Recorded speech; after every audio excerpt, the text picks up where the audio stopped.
नमस्कार, मैं हूँ रुचि। आप देख रहे हैं डीडी भारत। आइए देखते हैं राजस्थान से जुड़ी कुछ छोटी बड़ी खबर डीडी भारत पर। आप देख रहे हो डीडी भारत न्यूज। और आज हमारी टीम पहुंची है खेजोली नगर पालिका, जहाँ से हमारे साथ समाज सेवी युवा श्याम श्याम सुंदर यादव हैं। उनसे आज नगर पालिका खेजोली में क्या क्या समस्याएं हैं, जनहित के मुद्दे क्या है, सब मुद्दों को लेकर आज श्याम श्याम जी से हम चर्चा करेंगे। सबसे पहले श्याम जी, हमारे चैनल में आपका स्वागत है। बहुत बहुत धन्यवाद आपका। डीडी भारती में आपका बहुत बहुत धन्यवाद। आप आज पधारे, आज हमसे आप रूबरू हुए, उसके लिए बहुत बहुत धन्यवाद आपका। श्याम सुंदर जी, आप समाज सेवी भी हो, जनता के जनहित के मुद्दे भी उठा रहे हो खेजोली के अंदर। काफी दिनों से मैं देख रहा हूँ आपको ये जन मुद्दे उठाने की कैसे भावना जगी और आपका जीवन का क्या परिचय है? देखो, जन भावना का मुद्दा उठाना मतलब मैंने किसी दूसरे को नहीं समझा। ये मुद्दा मैंने पर्सनल मेरा खुद का समझा है, और खुद का समझ के मैंने हर मुद्दे को अपना समझ के मुद्दा उठाया है। बात करें, काफ़ी मैंने उन मुद्दे उठाए, उनका सोल आउट भी हुआ है। उसके बाद में मेरे को खुद को आत्मविश्वास हुआ है कि जो मुद्दे हम उठाते हैं उनका लास्ट टाइम तक या अंतिम रूप से मतलब उसका समाधान हो पाता है। उसके हिसाब से मैंने हर मुद्दा उठाया है। और बात करें जीवन परिचय की, तो एक मैं साधारण से परिवार से आता हूँ, और मेरी एजुकेशन क्वालिफिकेशन एमकॉम कर रखी है मैंने राजस्थान यूनिवर्सिटी से। ये बीएसटी से कर रखी है मैंने हाई एजुकेशन में। और उसके बाद में ये जन भावना के हिसाब से मैंने काफ़ी मुद्दे उठाए, और उनमें अपने को सफलता भी मिली है। और आगे भी मैं इस तरीके से मुद्दे उठाता रहूँगा, सफलता आराम से मिलेगी। पिछले दिनों आप ही की वार्ड के अंदर एक डंपिंग यार्ड का मामला हुआ था। आपने धरना भी दिया था, स्थानीय विधायक भी आए थे, आपने यूडीएस से मुलाकात की थी। क्या मामला था वो? देखो, वो मामला ये था सर कि अपने खेजरोल नगर पालिका बन गई, तो मेरा गांव उससे 3 किलोमीटर दूरी पे अधरामपुरा गांव में। तो वहाँ पे कनेक्टिविटी की एक रोड थी, उसके पास में एक डंपिंग यार्ड बनने जा रहा था, जिससे आसपास के लोगों काफ़ी मतलब उससे इफेक्टेड भी हो रहे थे। और अपने खुद को समझ में आ रहा था कि वो एक प्रदूषित क्षेत्र बनते जा रहा था। वहाँ का माहौल ठीक नहीं हो रहा था। वहाँ की जो प्रदूषण था वो आसपास के 4-5 किलोमीटर में मतलब उसका साइड इफेक्टेड हो रहा था। तो हमने अपना मुद्दा समझ के, मैंने खुद का मेरा पर्सनल मुद्दा समझ के, और हम सब साथ मिलके जन भावना के हिसाब से हम सब संगठन से लड़े, और संगठन से लड़ने के बाद में वो नतीजा जो निकला वो हमारे पक्ष में रहा। और मैं तो मानता हूँ कि जो संगठन में जो मजबूती थी, उस हिसाब से कोई भी मुद्दा उठाए तो आराम से हम जीत सकते हैं। और हम सब ने मिलकर, वो मेरा अकेला मुद्दा नहीं था, हम सब ने मिलकर संगठन के साथ में काम किया, और वहाँ का समाधान निकला। और वो डंपिंग यार्ड वहाँ से दूसरी जगह स्थानांतरित हो गया, या फिर कहीं पे और कहीं एडजस्ट हो जाएगा, या फिर हट गए यहाँ से। उससे हम काफ़ी संतुष्ट हैं कि आज वो मुद्दा हमने जो लिया था वो पूर्ण ईमानदारी से, बखूबी से हमने निभाया, और वो अपना सोल आउट हो गया उसमें। हम ना बात करते हैं आपके हदरामपुरा गांव की। हदरामपुरा गांव में मुख्यतः क्या क्या समस्या है? देखो, हदरामपुरा गांव की समस्या की बात करें, तो सबसे पहले मैं एक बड़ी समस्या की बात करूं तो खेजरूली से एक नीमका थाना रोड निकल रही है। पहले तो जिला था, लेकिन वो सरकार चेंज होने की वजह से निरस्त हो गया। तो नीमका थाना जो जिला बनने जा रहा था, उस पर कनेक्टिविटी रोड है, खेजरूली मुंडू रोड। तो उसमें मेरा गांव पड़ता है हदरामपुरा। तो उस हदरामपुरा गांव में जो कनेक्टिविटी है शिवालय से लेकर अपने गांव तक, वहां पे एक ग्रेवल रोड है। वो विगत 15 साल से वही ग्रेवल रोड है। तो लोगों को पता ही नहीं लगता कि एक हदरामपुरा गांव भी कोई है, क्योंकि यहाँ पे कनेक्टिविटी नहीं है उसे। सिक्कर रोड से बात करें तो उधर से कोई कनेक्टिविटी नहीं है। पहला मुद्दा वो है कि एक तो वो डामरीकरण हो। बात करें दूसरी बात, तो मेरे गांव में एक प्राथमिक विद्यालय थी। तो अब की बार हमने मुद्दा उठाया उसका, और वो कन्वर्ट होके राजकीय उच्च माध्यमिक विद्यालय में कन्वर्ट हो गई है। तो सबसे बड़ा मुद्दा है कि वहाँ पे स्कूल का जो क्षेत्र है अभी प्रेजेंट में, वो मतलब प्रॉपर रूप से नहीं है। वहाँ पे जगह कम है, रूम है वो रूम भी कम है। टोटल वहाँ पे 11 रूम है, जबकि कक्षाएं वहाँ पे क्रमोन्नत होके 11वीं तक 12वीं तक स्कूल हो गई है। लेकिन बात है कि वहाँ पे कोई रूम की अवेलेबिलिटी नहीं है। तो सबसे बड़ा मुद्दा ये है कि एक बार तो स्कूल के लिए या तो जगह दूसरी जगह स्थानांतरित किया जाए, या फिर आसपास में कहीं पे, या फिर उसको रूम को मतलब और रूम में एडजस्टमेंट किया जाए, या फिर उसका फ्लोरिंग चेंज किया जाए। मान लो कि अभी सिंगल फ्लोर है, तो या तो उसको डबल फ्लोर किया जाए। सबसे बड़ा मुद्दा गांव का ये भी है। दूसरी बात करें तो हदरामपुरा जो गांव है, वो अपने नगर पालिका में, तो आए दिन नगर पालिका में चोरी हो रही है। तो मैं तो हम सब समझते हैं कि खेरूल से ज़्यादा दूर नहीं है, तो यहाँ पे भी चोरी हो सकती है। तो यहाँ पे एक सीसीटीवी कैमरा, मतलब उसका जो भी सपोर्ट है या फिर जो भी नियंत्रण है, वो टोटल अपने पुलिस चौकी से हो। बात करें अगले मुद्दे की, तो अगला मुद्दा यहाँ पे एक सब सेंटर है स्वास्थ्य केंद्र का। तो यहाँ पे जन भावना के हिसाब से और यहाँ पे जो जनसंख्या है वो काफी जनसंख्या है, यहाँ से मतलब वो खेजड़ोली जाना पड़ता है। तो हमारा मुद्दा ये है कि एक बार उसको सब सेंटर में कन्वर्ट किया जाए, पीएसए में कन्वर्ट किया जाए, ताकि यहाँ पे आम लोगों को राहत मिले और स्वास्थ्य सुविधा समय पर उपलब्ध हो सके। अगली बात करें हम, तो यहाँ पे जो आसपास की जो रोड के पास में जो ढाणियाँ है उसमें कनेक्टिविटी नहीं है बिल्कुल भी। कनेक्टिविटी का बात है कि वहाँ पे सीसी रोड नहीं है। तो सभी के मतलब ये है कि एक बार आसपास के जो भी मकान है उन पे सीसीटीवी रोड भी डले और वहाँ तक हर आदमी तक कनेक्टिविटी पहुँच सके। एक अपने गांव में मतलब सर्व समाज का बात करें तो रुंजावाड़ा जोड़ा है, वहाँ पे सर्व समाज के शमशान भूमि है। तो हमने काफी बार अवगत भी करवा दिया उसके लिए।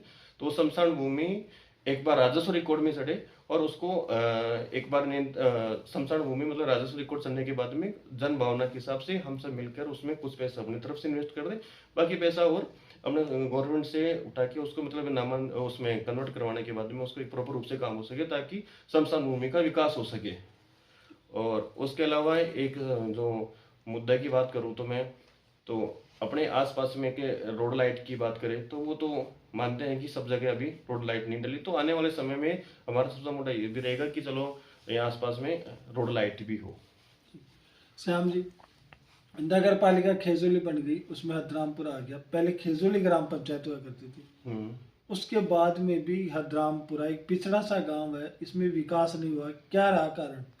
देखो, विकास की बात करें तो मैं इसको राजनीतिक बलि तो नहीं मान सकता, लेकिन कुछ लोग इसमें अड़चन डालते हैं।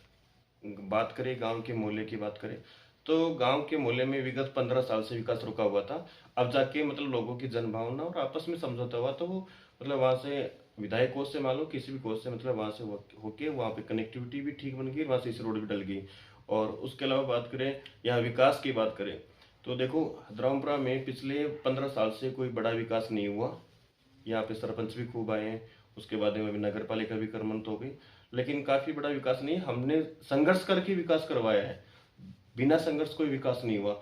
जैसे सीसी रोड की बात करें तो सीसी रोड तो अभी तक पूरे हदरामपुरा में आसपास ढाणी में नहीं पड़ी, लेकिन एक हमारा पेच वर्क था रिपेयरिंग का, हमने जन भावना के हिसाब से हमने विधायक साहब को बोला और अपना काम हो गया। बात करें तो मिसरेटी रोड से अपने हदरामपुरा तक की एक डामरीकरण रोड है, तो यहाँ अटकी पड़ी थी काफी दिनों से, वो डामरीकरण रोड भी हो गया, उसका रिपेयरिंग के हिसाब से पेच वर्क भी दोबारा से भी हो गया उसका। अब हम ये चाहते हैं कि एक तो सबसे बड़ी बात करें तो गुंजन फिल्टर और इधर अपना हदरामपुर आता है, तो उसका अलग से जीएसएस बने, जिससे मतलब आम लोगों को राहत मिल सके उससे, और लाइट की जो कटौती है वो भी नहीं हो और लोड वर्क भी नहीं पड़े, ताकि यहाँ के जो लोग हैं उनको आराम से उसकी सुविधा मिल सके, लाइट की सुविधा मिल सके और राहत भी मिल सके। और मैं तो ये मानना चाहता हूँ कि जब सब लोग मिलकर इस संघर्ष करेंगे तो ये कोई बड़ी चीज़ नहीं है, हम सब मिलकर इसका ज्ञापन देंगे और ये काम करवाएंगे। श्याम जी, हदरामपुरा इलाके में एक चर्चा है कि आगामी नगर पालिका के चुनाव में श्याम जी भी अपना भाग्य आजमाएंगे, इसको लेकर क्या कहना है? देखो, मैं मेरी तरफ से कुछ नहीं कह सकता कि मैं चुनाव लड़ूंगा, ऐसा कुछ मानस नहीं है। बाकी लोगों की जन भावना रही, लोगों का जन आशीर्वाद रहा, तो मैं निष्पक्ष रूप से उनके जन आशीर्वाद से जो भी काम होगा, देखो सब चीजें होती है जनता पे थे, जनता चाहेगी तो मैं उनको जनहितों को मुद्दा उनकी सबसे बड़ी पंचायत नगर पालिका में उठाऊंगा। यदि उनका आशीर्वाद रहा तो मैं तो ये मानता हूँ कि देखो, चुनाव उनाव सब बात की बातें, मेन बात है कि आदमी जो भी मुद्दे हैं, जनता के मुद्दे मान लो, अपने आसपास के मुद्दे मान लो, उन मुद्दों को खुद का समझे और खुद का समझ कर उन मुद्दों की लड़ाई लड़े, तो वो एक नेता से कम नहीं मानता मैं उसको। मतलब खुद का मुद्दा, जनता का मुद्दा, अपना समझ के मुद्दा, उस मुद्दे लड़े तो कोई दिक्कत नहीं है। और बाकी जन भावना रही और लोगों का आशीर्वाद रहा तो देखा जाएगा, वो समय बताएगा क्या है क्या नहीं है। अभी मेरी तरफ से कुछ भी नहीं है इस पे। एक लास्ट क्वेश्चन, आगामी 26 जनवरी का पर्व आ रहा है, आप खेजोली नगर पालिका वासियों को क्या संदेश देना चाहते हो 26 जनवरी पर? देखो, 26 जनवरी गणतंत्र दिवस के रूप में मनाया जाएगा, तो मैं तो ये चाहता हूँ कि हर्षोल्लास से, शांति प्रिय से सब चीज़ें एक शांति तरीके से मनाया जाए इसको। और ये ज़्यादातर अपने सरकारी विभागों में ज़्यादा होता है, बाकी प्राइवेट स्कूल में होता है। तो जहाँ कहीं भी हम स्वतंत्रता दिवस, गणतंत्र दिवस मनाए जा रहे हैं, तो मैं तो ये मानता हूँ कि जन भावना के हिसाब से और एकदम सबसे बढ़िया लोगों को मोटिवेट करे, स्कूली बच्चों को मोटिवेट करे कि उनका भविष्य क्या रहेगा और सांप्रदायिक सद्भावना के हिसाब से इस पर्व को मनाएं। और सबसे मेन बात करें तो मैं ज़्यादातर स्कूलों में ज़्यादा होता है ये फंक्शन, तो स्कूलों में मतलब लोगों को या बच्चों को ऐसे मोटिवेट करें कि उनका फ्यूचर क्या है, क्या आगे की रणनीति बनाई जाए, किस हिसाब से आपको सफलता मिलेगी।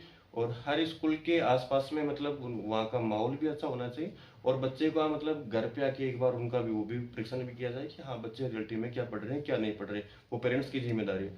तो वो सब चीज़ें मतलब गणतंत्र दिवस के हिसाब से मैं तो मानना चाहता हूँ कि एकदम शांति प्रिय सद्भावना के हिसाब से इस पर्व को मनाएं।